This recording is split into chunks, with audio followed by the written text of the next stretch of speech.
I'm Sarah Repp reporting from the SMC News Desk. Kansas Governor Laura Kelly has vetoed a measure that would have banned transgender athletes from girls' and women's school sports.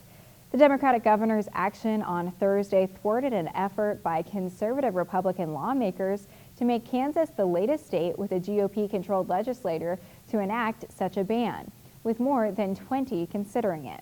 Kelly's veto was widely expected because she had labeled the bill regressive and suggested that it would hurt the state's ability to recruit businesses.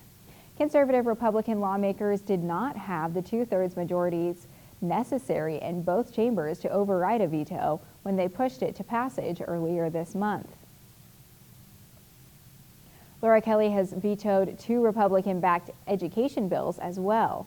One of the measures in the Democratic governor vetoed on Thursday would have required high school students to pass a civics test to graduate. The other would have allowed districts to incorporate gun safety courses into their curriculums. The Republican-controlled legislature approved the bills this month, but not by a large enough margin to override attempts to succeed.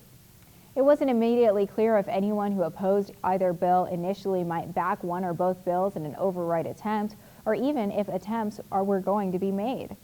Some Republicans who opposed the bills agreed with the Board of Education members who said that the measures would have infringed upon the board's constitutional authority to set graduation requirements. Authorities are searching for an aggravated robbery suspect accused of threatening an officer with a piece of lumber after escaping from a Kansas jail. The Atchison County Sheriff's Office said in a Facebook post that the 20-year-old male was able to manipulate a door lock and make his way into an unsecured area of the Atchison County Jail around 1:30 a.m. on Thursday, after staff failed to follow several security procedures. From there, he made his way outside, where an officer chased him for several blocks.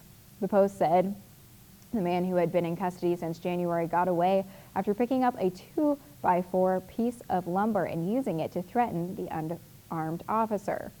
The Post said that the sheriff's office considers Lee dangerous and that he has a history of being armed.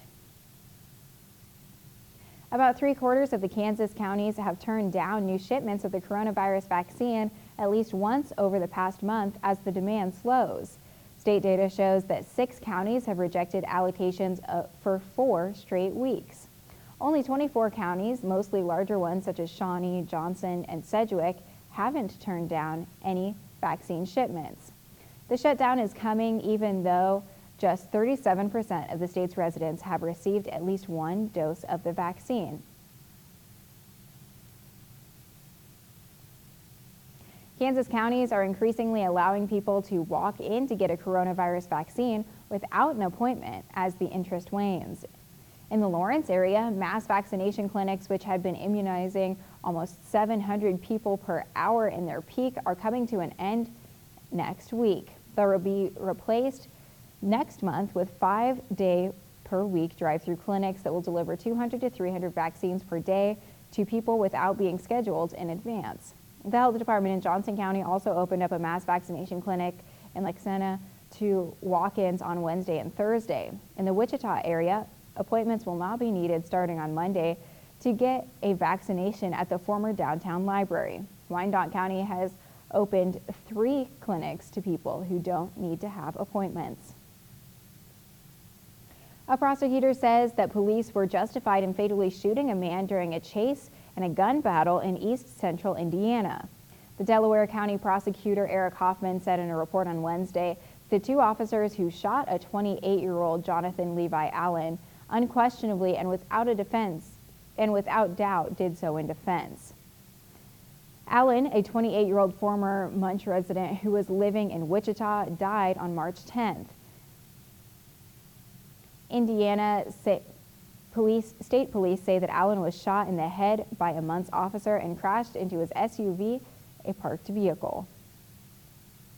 Authorities in Wichita now say a homicide victim found on a downtown street on New Year's Day has not been shot but bludgeoned to death in a possible gang initiation.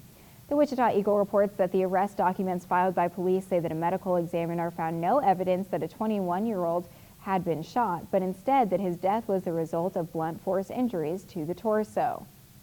Police had issued public statements saying that the man had been shot, but officials say what appeared to be a gunshot wound on the left side of his mouth was actually a cut that had torn through his cheek. 3 people have been charged in his death. A Wichita woman was sentenced to probation for beating a man's dog to death with a baseball bat, reportedly in a jealous rage.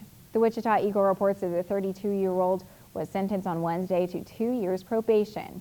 Prosecutors say that she broke into the man's home in 2018 by smashing a window, stole a computer and headphones, and fatally bludgeoned the man's bulldog with a baseball bat.